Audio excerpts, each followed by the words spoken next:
Salut à toutes et à tous, c'est Citylis. On se retrouve aujourd'hui pour une nouvelle vidéo test d'une application dédiée à VJ.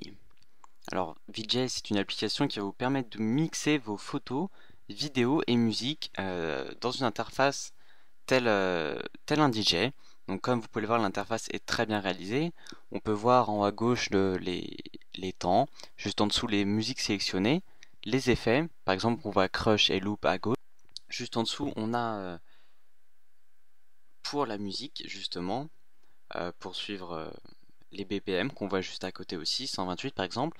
En dessous on a notre écran de visualisation pour la vidéo en cours, donc juste l'écran d'au-dessus c'est qu'on voit ici, c'est l'écran de rendu, donc c'est pareil. Au milieu on a pour mixer là le petit bouton, en dessous on peut choisir nos effets et d'autres fonctions. Donc comme vous pouvez le voir, on a la fonction play qu'on voit ici. Ici le bouton qui va nous permettre de mixer entre les deux vidéos justement. Donc c'est pareil pour la droite, on a le bouton play, etc. Donc si on le met au milieu, comme on peut le voir, on a exactement pile entre les deux.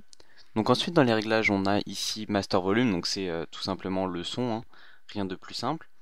Ensuite, Split Audio Output vous permettra d'ajouter un accessoire dédié à l'application. Crossfader vous permettra de mettre les vidéos et les sons différemment, comme on peut le voir ici, à la place de ce bouton unique. Les réglages, c'est vraiment très simple, il y en a peu. Il y a les réglages avancés pour mettre iCloud pour les sons, et ensuite on a les réglages pour MIDI. Donc ensuite, ce qui est pour accessoires, comme on peut le voir, il y a le Digital AV Adaptateur, c'est pour brancher à la télé l'iPad, pour justement diffuser sur l'écran. Donc ensuite, on peut continuer la découverte de cette application. Donc on va passer à la suite. On voit ici, donc voilà, ce bouton nous permet de jongler entre les deux vidéos. Donc si on met play tout à gauche, on verra uniquement cette vidéo, avec les petits boutons ici qui nous permettront de revenir à un point sélectionné, et cette fonction qui va nous permettre de changer les effets sonores et de déplacement, comme on peut le voir. Donc là, les petits effets sur l'image, repeat et BPM. Donc bien évidemment, ces options sont disponibles pour les deux vidéos simultanément, comme on peut le voir à gauche et à droite. Donc ensuite, on va voir justement les effets proposés pour mixer entre deux vidéos. Il y a cet effet tout simplement, très simple, blend. Ensuite il y a cube, quand on voit comme ça fait des cubes entre les deux. Swap, pour changer rapidement entre les deux vidéos. Grid, mosaïque, qui va permettre de faire tourner les fenêtres, on va dire. Et push, qui va pousser une vidéo de chaque côté de l'écran. Donc ensuite, on va mettre une vidéo. Donc par exemple, ici il y a le choix. Donc ça, c'est les vidéos qui sont données au début. On pourra choisir nos vidéos personnelles par exemple, choisir nos musiques ou des musiques à partir de l'iTunes Store pour les télécharger directement s'il y en a une qui va bien avec la vidéo. Donc ici ensuite on pourra changer les BPM, les doubler, les diviser ou les restaurer à l'état d'origine. Donc à droite, pareil, sur l'écran de rendu, on peut faire la même chose, changer son effet, etc.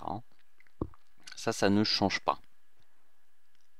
Donc on peut mettre notre vidéo en play et ajouter les effets, par exemple Fish A, comme vous pouvez le voir en haut à droite.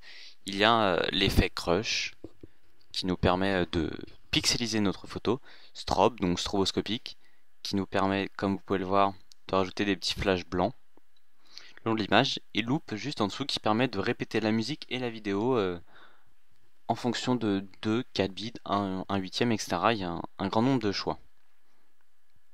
Donc ici dans les musiques, on peut ajouter celle qu'on souhaite bien évidemment, qui va bien avec la vidéo. Et avec ce bouton, on pourra enregistrer notre vidéo. Donc tous les changements, musique, etc. seront enregistrés. Et par la suite, on peut enregistrer cette vidéo dans la pellicule pour la regarder, la diffuser sur la télé ou l'uploader par exemple sur YouTube. Donc comme vous pouvez le voir, c'est vraiment très sympa, les effets, tout ça. L'interface est très bien développée, surtout vraiment très simple d'utilisation. Et ce petit mixage pour les films, vacances, etc., ça peut donner de très très bons effets. Donc comme vous pouvez le voir, c'est vraiment très simple. Il y a peu d'effets pour le moment, donc ça sera probablement ajouté dans de futures mises à jour. Donc c'est une application vraiment très bien réalisée, disponible au prix de 15 euros.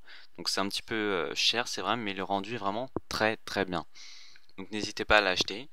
Ce que je vous propose, moi, sur YouTube, c'est par exemple si vous avez fait vos propres tests vidéo, n'hésitez pas par exemple à me les envoyer via YouTube. Donc vous connaissez mon mail bien évidemment, que je mettrai en description. Vous m'envoyez votre clip et je le mettrai dans une prochaine vidéo avec tous les essais. Donc si vous arrivez à faire de bons effets avec de bonnes vidéos, n'hésitez pas à me les envoyer, j'en ferai une sélection des meilleurs. Je vous remercie d'avoir regardé cette vidéo et je vous dis à très bientôt pour de nouveaux tests. Ciao à tous.